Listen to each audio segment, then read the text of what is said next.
and welcome to my studio. Today we're working on the harvest flower pumpkin and we're going to show you how to make that. We've been making a lot of our pumpkins using our dollar store pumpkins. I picked mine up from Dollar Tree. They're just the foam pumpkins and of course they're $1. And I'm going to show you how to start by painting that. And I'm going to start out with my main paint that I'm going to use. I'm going to make sure it's a multi-surface. And I'm going to be using Pueblo, but I'm also going to be using a darker color. I'm using Sonoma Wine, but you could use any darker brownish red color that goes well with your pumpkin color. So any color combination, just look at them, make sure they go together really well. Instead of Pueblo, you could use terracotta, any of those kind of a pumpkin-ish color, maybe a little bit more clay color. And I'm going to start by putting the dark color in the cracks. And I'm not going to worry about base coating it because we've already kind of got an orange color. If you were doing a different color, you might want to change that up. And I'm going to come into these cracks and pounce the darker color in and just kind of fill those all in the crack areas. And I've got those a little bit wider. They don't have to be that wide. You just want to make sure, and sometimes what I'll do is I'll come down first and get that color on good and then pounce the edges off a little bit, and that seems to almost work better because then we've got that color all kind of solid and not as wide. And don't worry because we're going to come back over it with our next color. And I'm just using a regular craft sponge, and I'm using one that's cut because it gets in the crevices better. And then you can kind of decide on here, it really doesn't matter if you do them because this part's going to be covered up with a ribbon. You have half of the pumpkin that has ridges within the ridges. So I don't recommend doing them because they're going to get covered up with the ribbon. So that is my reasoning behind that. If you want to do it, go ahead. There's no right or wrong. And we got one more to do here, and then we're going to switch over to my next color. I usually keep my baby wipes handy too. Those are kind of nice just to kind of wipe your hands with instead of using a towel or anything, and I've been trying to keep those on set so I can just grab one and use them. And I'm going to use my sponge again, and I'm going to pounce into my color, and we're going to come in back between both of these now and just pounce up to that color and kind of into it so you don't see a line. And go to the next one. What we want is the ridges to be left dark so that it looks like a shadow. And I would like to do this with yellow and kind of an ivory colored pumpkin as well for Thanksgiving. I think that would look really, really cool. You've seen those kind of pumpkins at Thanksgiving time. So it's not really a pumpkin color, it's more of a harvest color. So think about other color options as well. And then you can, if you just lightly come back in, you can kind of go over the middle of those two. Just don't pounce right in the middle of that. And I'm going to go ahead, it's only going to take me a couple more seconds and go around that pumpkin, and then we'll start from there. Okay, I've gone all the way around. I'm holding on to my pumpkin stem. Make sure, come down and do the bottom. Isn't that great how it's already looking so different? And then make sure you come up around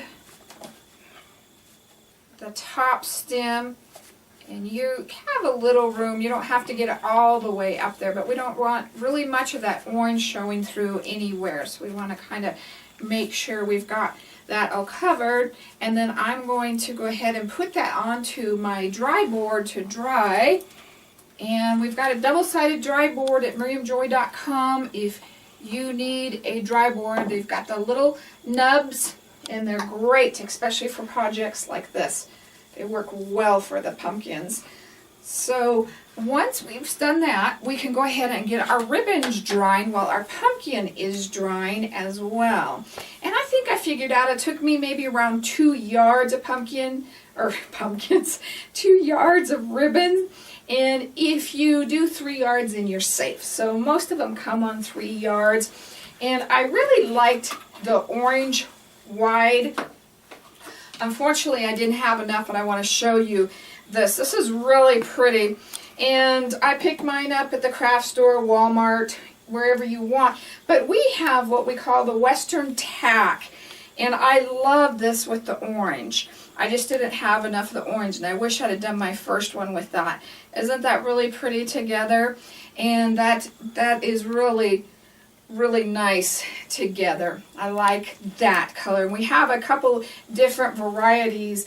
I think this one is called our Southwesterns, and this one's wider, but it would be really pretty on a red ribbon. So we just want to layer our ribbons is what we're up to. And I found a chevron design on a green ribbon, and I tacky glued my smaller bright green ribbon, and I'm going to go ahead and do that, but I almost like the back side with a little bit of orange polka dotted ribbon, and that was really, really cute too. I liked that as well. So take your ribbon, lay your tacky glue down, and just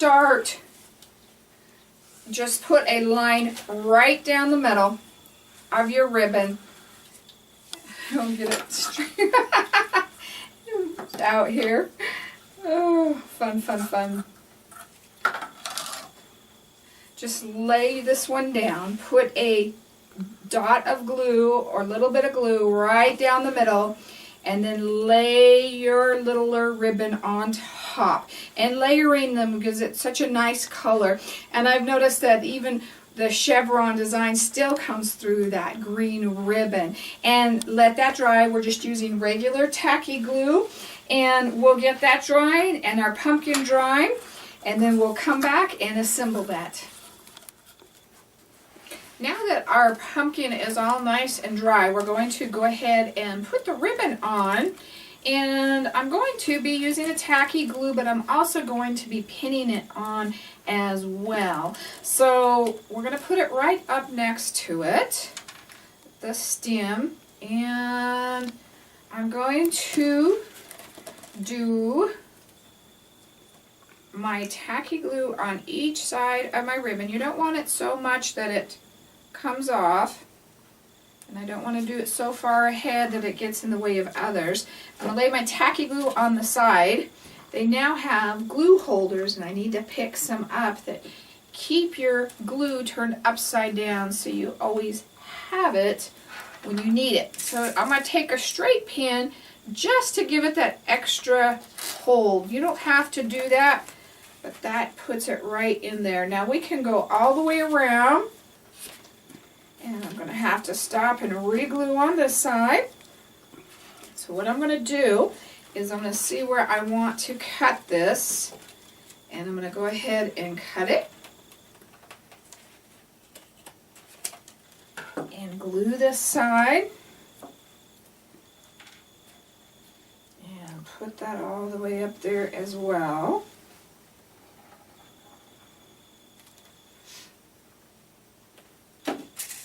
On this next one, let's measure it first, and then we'll cut it and then glue it. Nice thing is it covers up that seam that we had there as well. You also could spray varnish it once it's dry if you wanted to, whatever type of spray varnish you want to use. So I'm just going to lay this guy from here all the way around to here. And I am going to go ahead and cut him. It's better to have a little bit than not quite enough, but we've got enough wiggle room with our stem that we're going to put on. So we'll go ahead and put this all the way down on both sides.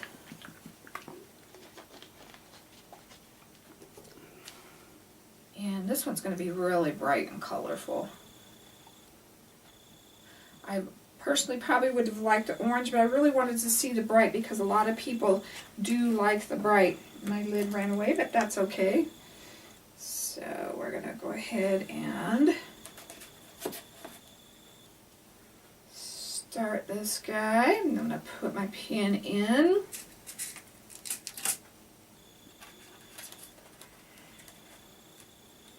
And try and keep that right in the middle of the ridges. Remember, only the fat ridges, like this guy right here. See how he's double? We're just coming right in the middle over the top of him.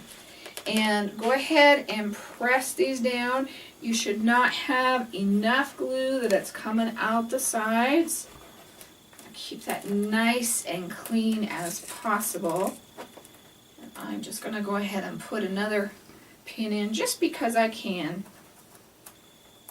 That's the only reason I didn't catch that guy real well. So I'm going to go ahead and finish doing a couple more of those and then we'll put them together. I got all my ribbon put on and boy is it bright and colorful. So now I'm going to put on my stem and I'm going to use paper twist, and I untwisted it, and I'm going to tear it from the top down about 6-inch sections, and I did 2 of them. And we're going to make that twisty pumpkin stem. And I'm going to bend the outside out, maybe about 1/2 inch or so. We want it wide enough that we want to cover up all of our little pins and everything, but to look like our stem is coming through the pumpkin the way that they kind of look when they're growing. If you kind of let them fall off naturally from the vine. And we want our beginning and our end to be sticking straight out as possible, and place the rest of those all down so you can see how we've got that there. And let's do that on the other side to match that up. We want to meet up with our stem base on both sides so that you can't tell where it stopped and started. And I want some glue up here on this guy as well. Using the high setting so I have more work time all the way around and push that guy down. And I always wiggle too fast and try and start to twist it, and it's still movable because it is on the high settings. We want to just let it set there just for a moment. Let it get nice and set, so then once we start twisting our stem, none of that's going to lift up. And I want it to be really viney feeling, really twisty, curvy,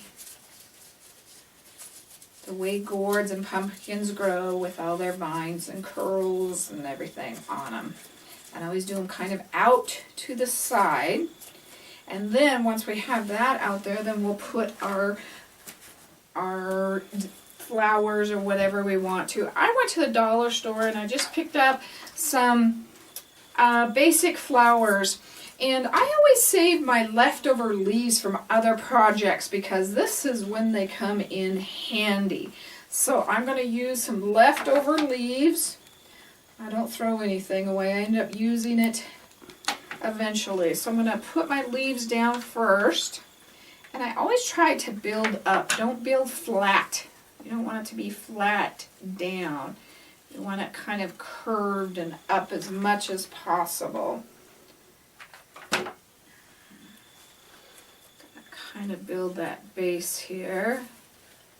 And we can always glue it onto our stem as well. So I'm going to put my little flower on. You can use a sunflower, anything that kind of has that fall feel to it. You can always glue the leaves on the back of the flowers as well to get that extra height. Now I went orange on those, so I think I'm going to go more, well, that kind of blends in with that. Maybe I will stick with my orange. And we've got little flowers behind him, and I'm going to take these little leaves and I'm going to glue them onto the flowers just to give it some extra leaves. And again, I'm not hurrying too far. Don't wait for it to set up. We'll grab that guy and stick him back on here. So, and I'm probably going to leave that bottom part just to give him some height there. And we've got those extra leaves, so that really helps him. And let's do one on the other side here as well. And we'll do the same thing again. Cut our leaves off and glue them on. I never throw my leftover leaves away if I have leftover leaves. So let's glue both of those. Got the spider webs catching up with me here.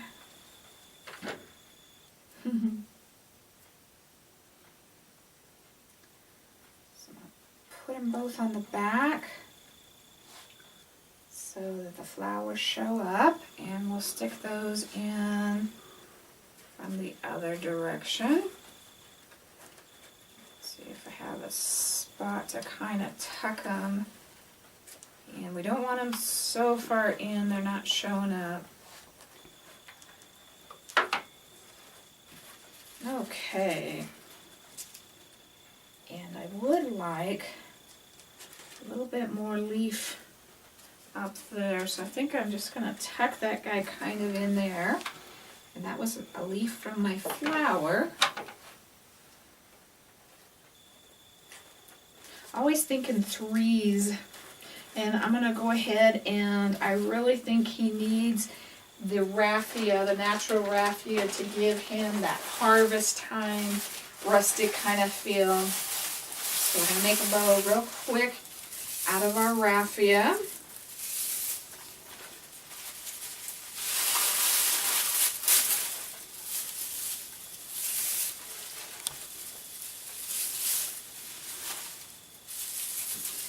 Raffia has that fall feel to it. If you want to make something feel like fall, throw some raffia or burlap. Burlap's really come a long ways. Used to be just for the feed bags.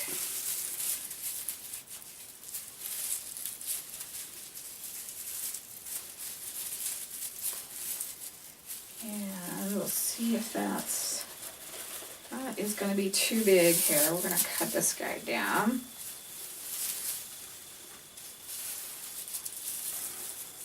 Sometimes less is better. And then I'm going to trim the links off. Sometimes you can cut it in half and only use half of it as well. I think up under there, kind of have the flower hanging down over the top of it might be okay. So I'm going to go ahead and trim his ends, and I'm going to do them different lengths. I don't want them all the same length. You don't want it to look. I might even trim that a little bit more. We'll see.